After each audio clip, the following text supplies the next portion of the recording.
अब तक आपने सुना कि कैसे नीता की पढ़ाई के लिए परी परेशान थी कि अपना जन्मदिन भी भूल गई और नीता के पापा से बात करने उसके घर पहुंच गई। अब आगे परी दरवाजे पर खड़ी इंतजार कर रही थी। तभी नीता ने बोला, अरे क्या हुआ, अंदर चलना। परी अंदर चली गई। देखो परी आई है, नीता ने अपने घर में शोर मचाते हुए कहा। आओ आओ बेटा, कैसी हो, क्या सब हो रहा है? नीता के पापा ने कुर्सी पर बैठते हुए पूछा। जी अंकल, सब ठीक, आप कैसे हैं? परी ने कहा। हाँ, मैं भी ठीक हूं, नीता के पापा ने जवाब दिया। बहुत दिनों बाद आई, तुम क्यों नहीं आती थी? नीता की मां ने परी के कंधे को पकड़ते हुए पूछा। हाँ आंटी, एग्जाम चल रहे थे ना, इसलिए नहीं आ पा रही थी, लेकिन आज मैं कुछ जरूरी काम से आई हूं। नीता ने शंका भरे नजरों से परी की तरफ देखा। उसको महसूस हो गया कि पक्का परी नीता की पढ़ाई को लेकर बात करने आई है। नीता का डर के मारे गला सूखने लगा। हाँ हाँ बेटा, बोलो क्या काम है, और खड़ी हो तब से बैठो आराम से। अरे नीता की मां, जरा मिठाई लाओ, बिटिया का जन्मदिन है आज। नीता के पापा ने बोला। अरे हाँ हाँ जरूर। इतना बोलकर नीता की मां अंदर चली गई और मिठाई से भरी थाली लेकर बाहर आई। अंकल, मैं बात घुमाती नहीं हूं, सीधे बात करती हूं। आप जानते हैं कि हमारा ग्रेजुएशन हो गया है और आगे की पढ़ाई के लिए हमें कुछ सोचना है। आपने नीता के लिए क्या सोचा है? परी ने पूछा। सोचना क्या, हो गया बस, आगे की पढ़ाई का क्या, अब नीता की शादी करूंगा। अरे अंकल, नीता पढ़ाई में इतनी होशियार है और आप है कि शादी की बात कर रहे हैं। परी ने बोला। क्यों भाई, लड़की है, आगे पढ़ेगी तो भी क्या कर लेगी, घर पर ही तो रहेगी। नीता के पापा बोला। अंकल ये बात ठीक नहीं है, घर पर क्यों रहेगी, इसी समझदार पति मिलेगा तो जीवन भर काम करेगी। परी ने बोला। नहीं नहीं बेटा, कुछ ऐसा नहीं हो सकता है। तुम मुझे क्या कह रही हो? अपने पापा और भाई को जाकर समझाओ, शादी तो तुम्हारी फिक्स होगी, तुम उसको रोक पाओगी? नीता के पापा ने बोला। परी एकदम से चुप हो गई। अब उसके पास जवाब नहीं था। अब क्या करेगी जब उसके अपने ही परिवार वाले उसको परेशान कर रहे हैं।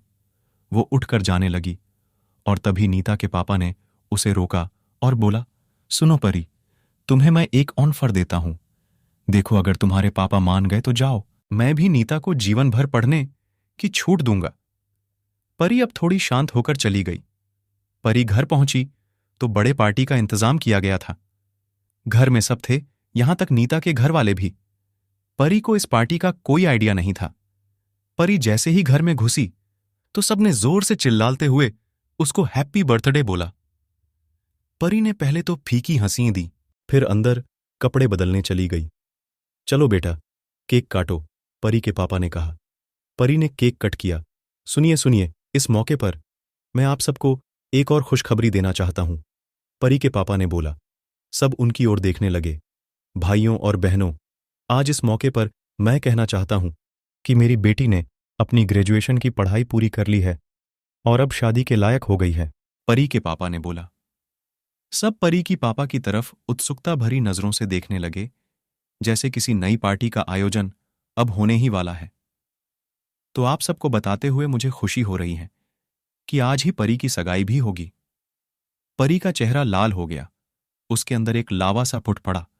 वो किसी तरह खुद को दबाए रख पा रही थी, लेकिन सोच रही थी कि अब बोलना ही होगा, वरना सब कुछ बर्बाद हो जाएगा। उसका सपना, उसका एसडीएम बनने का ख्वाब, सब टूट जाएगा। वो आगे बढ़ी कि तभी आवाज आई, रुकिए पापा। परी ने अपने बाईं तरफ देखा, ये उसका बड़ा भाई मोहन था।